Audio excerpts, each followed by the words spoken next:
नमस्ते दोस्तों, आइए जानते हैं झारखंड की ताजा खबरें। वीडियो को लाइक कीजिए और अगर अभी तक आपने चैनल को सब्सक्राइब नहीं किए हैं तो चैनल को सब्सक्राइब कर लीजिए। केंद्र सरकार ने पीएम सूर्य घर मुफ्त बिजली योजना शुरू की है। इसका उद्देश्य देश के 1 करोड़ घरों में रूफटॉप सोलर पैनल लगाकर उन्हें सशक्त बनाना है। इस योजना के तहत लाभार्थियों को हर महीने 300 यूनिट तक मुफ्त बिजली मिलेगी। इससे न केवल परिवारों का बिजली बिल कम होगा बल्कि वे बिजली उत्पादन में भी योगदान देंगे।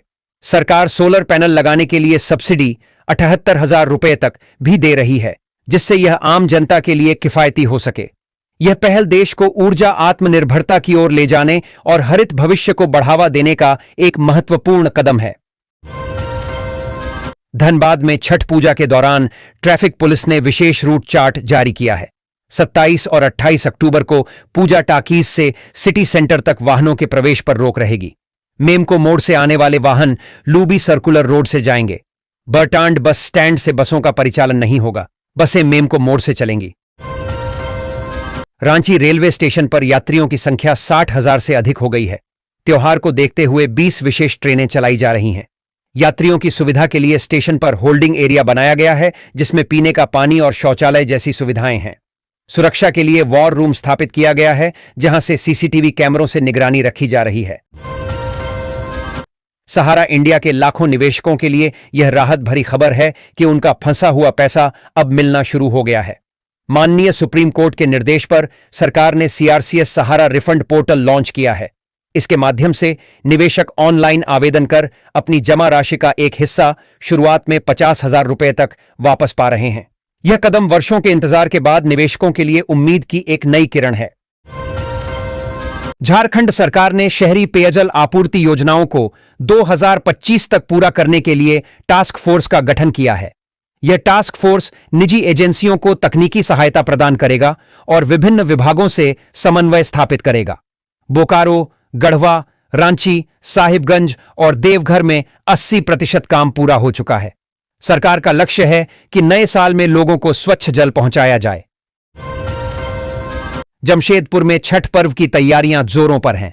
स्वर्णरेखा और खरकई नदियां पवित्र हो रही हैं और भक्त घाटों की सफाई में जुटे हैं।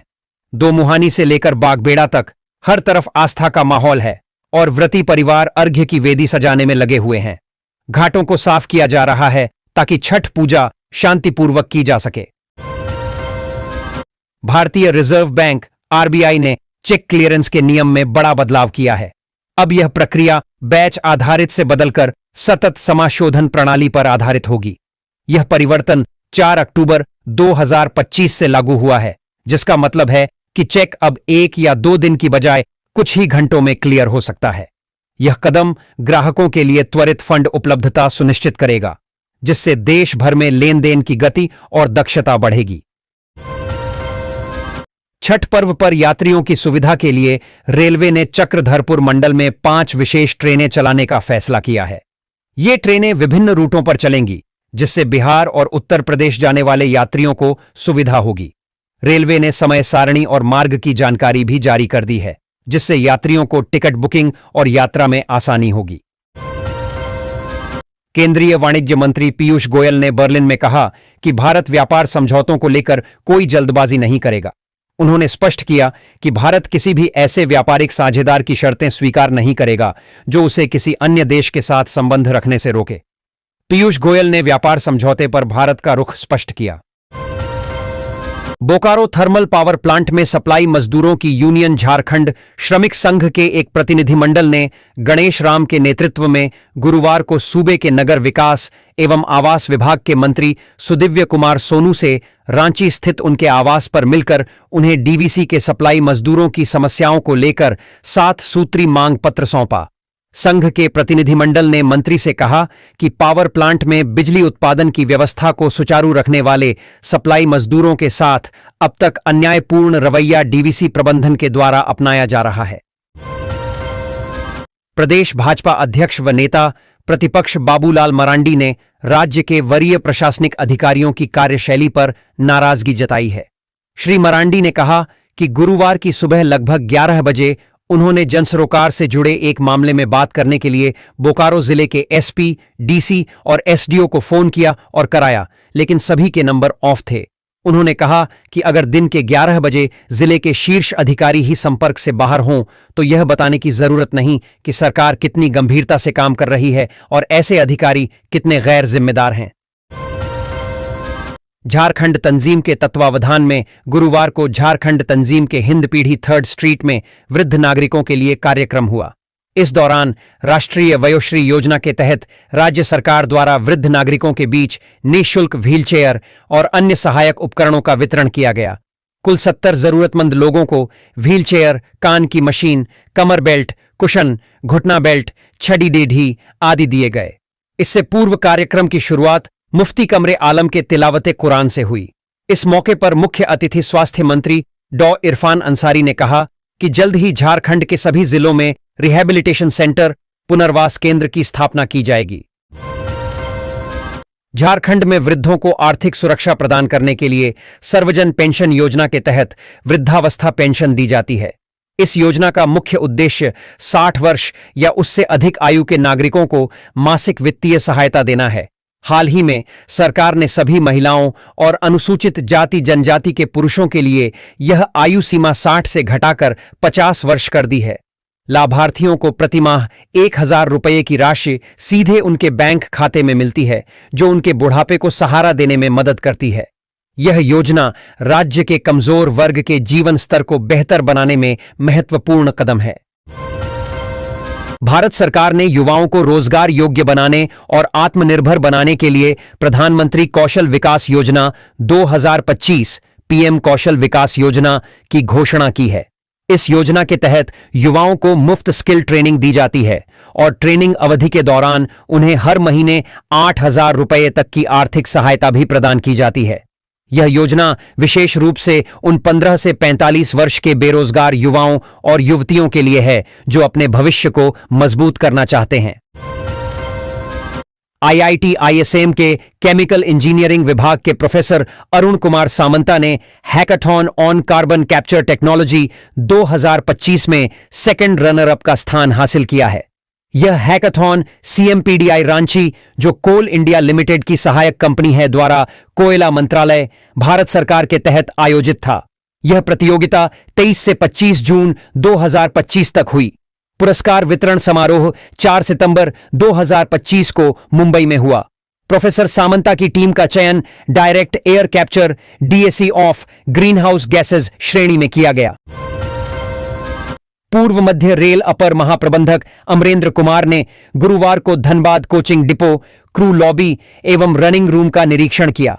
वहां उपलब्ध सुविधाओं, स्वच्छता एवं कर्मचारियों की कार्यप्रणाली की समीक्षा की। उन्होंने कोचिंग के रखरखाव कार्यों की गुणवत्ता एवं यात्री सुविधा से संबंधित विषयों पर सुधारात्मक निर्देश दिए।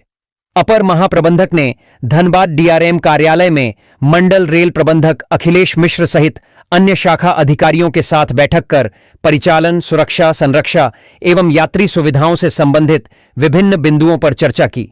कई दिशा निर्देश दिए। टाटानगर के इलेक्ट्रिकल लोको शेड में अत्याधुनिक व्हील मॉडिफिकेशन ग्राइंडिंग मशीन लगाई जा रही है। इसको लेकर प्रिंसिपल चीफ इलेक्ट्रिकल इंजीनियर नवीन कुमार ने इलेक्ट्रिकल लोको शेड का निरीक्षण कर जरूरी जानकारी ली। इसके बाद इस मशीन के संचालन को लेकर विस्तार से बातचीत की गई। अगर आपके पास राशन कार्ड है तो आपके लिए बहुत बड़ी खुशखबरी है, क्योंकि सरकार के द्वारा कहा गया है कि आप राशन कार्ड धारकों को 2000 रुपये की आर्थिक सहायता और फ्री में एलपीजी का गैस सिलेंडर दिया जाएगा, ताकि उन लोगों को महंगाई से विशेष राहत मिल सके। इस योजना का लाभ विशेष सब पर गरीब और मिडिल क्लास फैमिली को मिलेगा, ताकि त्योहार के समय उनके घर के खर्चों को संतुलित करने में उनका मदद मिलेगी। लगातार 3 हार के बाद भारतीय टीम के लिए यह जीत एक अच्छे एहसास की तरह होगा।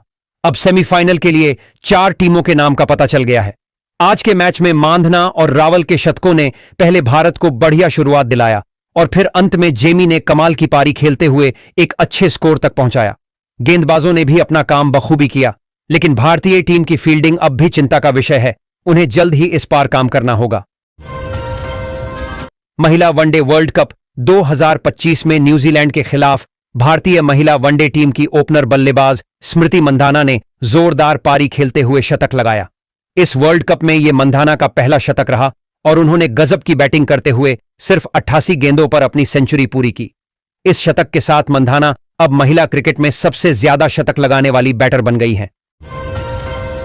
दक्षिण भारत, महाराष्ट्र और छत्तीसगढ़ से छठ पर्व के लिए बिहार झारखंड लौटने वाले यात्रियों के लिए रेलवे ने स्पेशल ट्रेनें चलाने का निर्णय लिया है। दुर्ग से पटना, हैदराबाद से बरौनी और गोंदिया से पटना के लिए छठ स्पेशल ट्रेनें चलाई जाएंगी, जो धनबाद और बोकारो होकर गुजरेंगी। इन ट्रेनों के लिए टिकटों की बुकिंग शुरू हो चुकी है, जिनमें कुछ श्रेणियों में सीटें उपलब्ध हैं। झारखंड के बीएड और बीपीएड कॉलेजों में रिक्त सीटों पर नामांकन आज से शुरू हो रहा है। यह नामांकन प्रक्रिया दूसरी काउंसलिंग के माध्यम से आवंटित सीटों के लिए है। जिन छात्रों को सीटें आवंटित की गई हैं, वे आज से नामांकन करा सकते हैं। अंतिम तिथि की घोषणा जल्द की जाएगी। बसंती, जिन्होंने अपनी मां को खोया और परिवार के विरोध का सामना किया, अब सैफ सीनियर एथलेटिक्स में भारत का प्रतिनिधित्व करेंगी। उनका सफर कठिनाइयों से भरा रहा, लेकिन उन्होंने हार नहीं मानी। परिवार के विरोध के बावजूद बसंती ने अपने सपनों को पूरा करने का हौसला रखा और अब भारत का प्रतिनिधित्व करने के लिए तैयार हैं।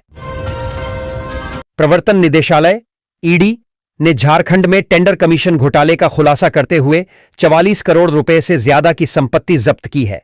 मनी लॉन्ड्रिंग रोकथाम अधिनियम पीएमएलए के तहत हुई इस कार्रवाई में कई जगहों पर छापेमारी की गई और महत्वपूर्ण दस्तावेज बरामद किए गए। ईडी मामले की गहराई से जांच कर रही है। जमशेदपुर में छठ महापर्व के अवसर पर ट्रैफिक पुलिस ने नो एंट्री व्यवस्था में बदलाव किया है। श्रद्धालुओं की सुविधा को देखते हुए कई मार्गों पर वाहनों का प्रवेश प्रतिबंधित रहेगा। ट्रैफिक पुलिस ने नया ट्रैफिक प्लान जारी किया है, जिसमें नो एंट्री के समय और मार्गों की जानकारी दी गई है, ताकि लोग वैकल्पिक मार्गों का उपयोग कर सकें। रांची और आसपास के इलाकों में मौसम में बदलाव जारी है। मौसम विभाग के अनुसार अगले 4 दिनों तक तापमान में कोई बड़ा बदलाव नहीं होगा, लेकिन 29 अक्टूबर को गिरावट आ सकती है। दक्षिणी और पश्चिमी झारखंड में हल्की बारिश की संभावना है, जबकि 28 अक्टूबर को रांची में बादल छाए रहेंगे और बारिश हो सकती है। घाटशिला उपचुनाव में आजसू पार्टी की परीक्षा है, जहां राजग गठबंधन के घटक दल के रूप में उनकी भूमिका महत्वपूर्ण है। भाजपा प्रत्याशी बाबूलाल सोरेन की जीत के लिए आजसू पूरी ताकत लगा रही है। सुदेश महतो समेत कोल्हान के नेता प्रचार कर रहे हैं। भाजपा को आजसू के जनाधार का लाभ मिलने की उम्मीद है, खासकर कुडमी मतदाताओं के बीच। जेएलकेएम की उम्मीदवारी से चुनौती मिल सकती है। घाटशिला उपचुनाव को शांतिपूर्वक कराने के लिए झारखंड पुलिस के साथ 10 कंपनी केंद्रीय बलों की तैनाती होगी। आईजी अभियान ने सुरक्षा व्यवस्था को लेकर निर्देश जारी किए हैं। केंद्रीय बल संवेदनशील क्षेत्रों में तैनात रहेंगे और पुलिस के साथ मिलकर काम करेंगे, ताकि निष्पक्ष चुनाव सुनिश्चित किया जा सके और किसी भी गड़बड़ी से बचा जा सके। झारखंड में कारखानों में महिला कामगारों को रात्रिपाली में काम करने के लिए अब लिखित सहमति देनी होगी। श्रम विभाग ने अधिसूचना जारी कर कई शर्तें निर्धारित की हैं, जिनमें सुरक्षा, परिवहन और मातृत्व लाभ शामिल हैं। महिला कामगारों के लिए अलग शौचालय, शिशुगृह और सीसीटीवी कैमरे अनिवार्य किए गए हैं।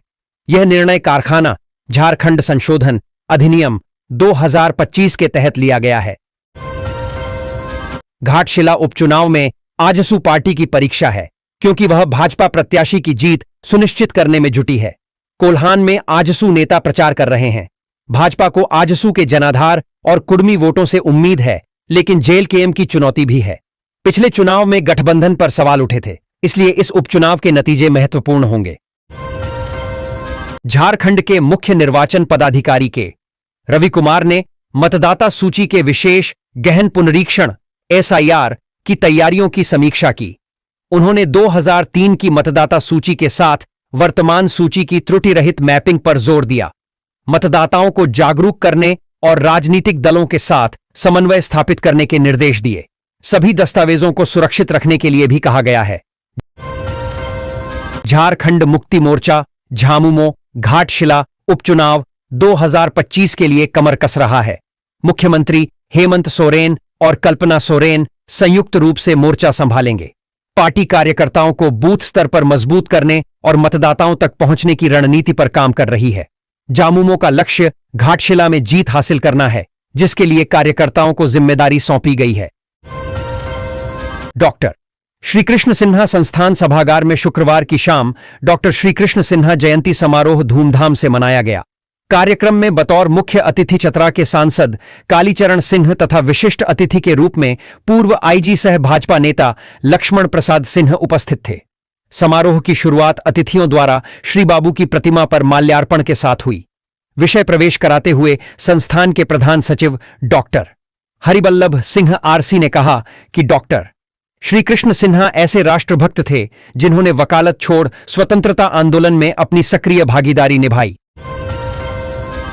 आरकेडीएफ विश्वविद्यालय रांची व Devsangh institute of professional studies and educational research Devsangh Deva Pratishthan की इकाई देवघर के बीच शुक्रवार को एक महत्वपूर्ण एमओयू पर हस्ताक्षर किए गए।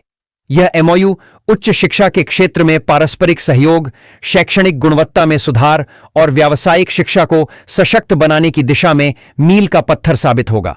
दोनों संस्थानों के बीच हुए इस एमओयू का मुख्य उद्देश्य फैकल्टी शेयरिंग, ज्ञान विनिमय, संयुक्त अनुसंधान, संगोष्ठियों व सम्मेलनों का आयोजन और विद्यार्थियों के लिए व्यावहारिक सीख के नए अवसर सृजित करना है। झारखंड कर्मचारी चयन आयोग JSSC वैज्ञानिक सहायक नियुक्ति परीक्षा का परिणाम शीघ्र ही जारी करेगा।